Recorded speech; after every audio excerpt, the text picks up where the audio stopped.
The clone army was a superpower unlike any that the galaxy had ever seen. However, due to the fear of uprisings and traitors, Palpatine was quick to outlaw clone and droid armies, and had the Republic veterans retired and replaced with the far inferior stormtroopers. But what would have happened if the clones were never phased out, and instead Palpatine continued and even expanded their production when he took power? Now, for this rethink, we're going to be saying that Palpatine decides that clones are still his best chance of ruling successfully. I mean, after all, they dealt with the Jedi, and Palpatine was far too smart. He would never fall for the same tricks that the Jedi in the Republic did. Now, firstly, we need to understand that the Clone Wars era clones who served under the Republican Jedi are still going to be phased out. To an extent, these clones are obsolete in the way that they're contaminated, if you will. Over the war, a lot of these clones had grown compassionate, something that someone like Sidious would consider soft. They developed their own morals under their Jedi commanders. Not only this, but the inhibitor chip was very dangerous to be left unattended. It could one day become problematic. I mean, what if somebody was to find it and turn it against Sidious? At the end of the day, the clones from the Clone Wars just weren't suitable to serve in his autocratic empire for a long period of time. It was a pretty big security risk. So instead, Palpatine is going to begin construction on a new batch of clones. Now, these ones will not need an inhibitor chip to carry out any nefarious orders. Instead, it will be conditioned into them from the start. Now, we're going to remember that a considerable amount of the clones' behaviour is actually just what was conditioned into them. The fact that they were loyal to the Republic and followed orders and were pretty dogmatic in their beliefs. How they rarely feared anything on the battlefield. And a lot of these are going to stay, only now they're going to be totally loyal to the Empire. It's important to note that these new clones won't only be totally loyal to the Empire, but will also probably be conditioned to be far crueler and more merciless than the previous generations. When it came to the clone army of the Republic, Sidious had to hide Order 66 and numerous other contingency orders within an inhibitor chip. Realistically, if the Senate or anyone in the Republic knew that the clones were capable of butchering people, then they probably would have never sanctioned the army. However, now that Palpatine is in direct control of the military, and can basically do whatever he wants as Emperor, he can just have the clones conditioned from the start to be cold-hearted killers. No one's gonna tell him no.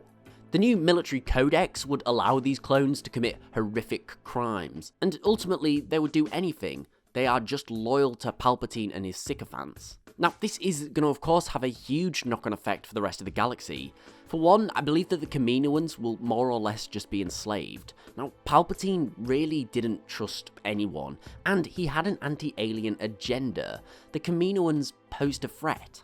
They would likely become little more than prisoners of their own world, forced to produce even more advanced troops, whatever the Emperor required. Meanwhile, they would be put under the jurisdiction of Imperial Moffs and Governors, who would be given control of the world and would likely take all of the credit for the production of the armies. Again, the last thing Palpatine wants is for his Grand Stormtrooper clone army to be the work of aliens. It's very anti-imperial.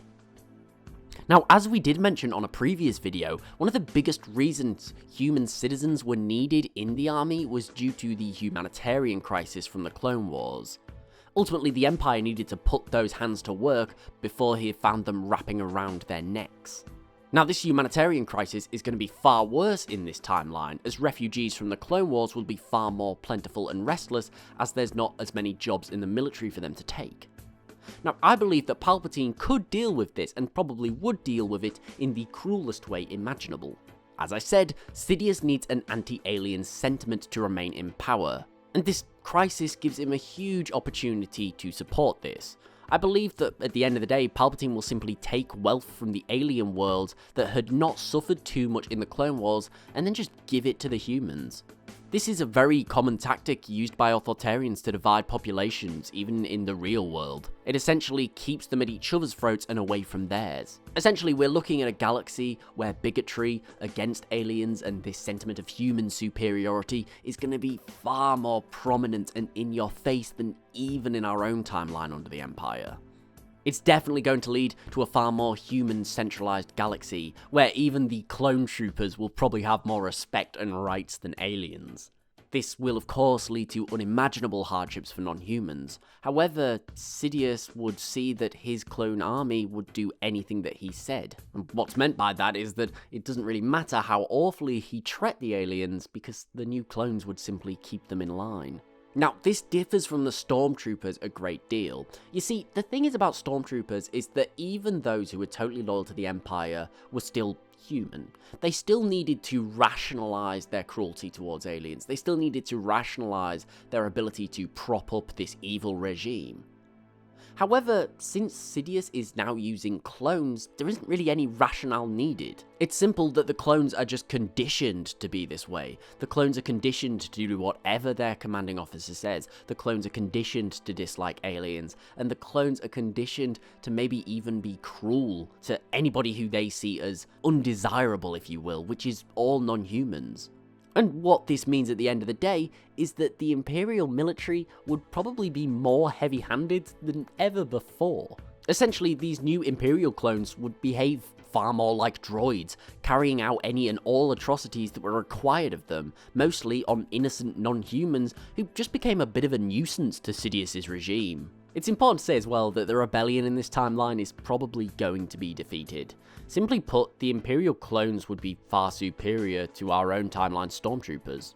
And I think when we compare the rebel forces to something similar to the clones of the Clone Wars, the clones would have absolutely probably just wiped them out. The final point that I want to make is the fact that the Imperial military basically has an unlimited budget. So the amount of Imperial clones that Palpatine could have produced is astonishing.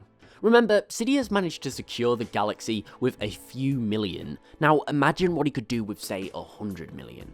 There's no way that the rebellion could ever really hope to be able to stand up against that. And honestly, I believe that if Sidious did choose to build a new clone army, it would quite possibly have gone a lot better for him than it did in our own timeline. So long as he maintained the support of humans throughout the galaxy and continued to step upon the downtrodden non-humans, he would most likely be able to survive for quite a long time. At the end of the day, as long as he stopped his enemies from being able to organize into a large-scale rebel alliance that would need to be far larger than the one in our own timeline, then his clone army would be able to basically just wipe out anyone who challenged him. So ultimately, I think that the clone army would have probably been a very good idea for Sidious. But what do you guys think? Would this work? And what do you think some of the downsides would be of Palpatine making a new Imperial clone army? Let me know in the comments below. Now, thank you so much for watching. I really do hope you enjoyed this video. If so, please remember to like, share, and sub. I do quickly want to apologise for the lack of videos this week. It has been hectic at the moment, but I am going to continue to try to get content out as soon as I can for you guys. Please don't forget to follow me on Twitter, the Lore Guy, and tick the bell as well if you do want to get the latest updates on when videos are coming out. But most importantly, thank you so much for watching. I really do appreciate it. I hope you're all having an amazing day, and I'll see you next time.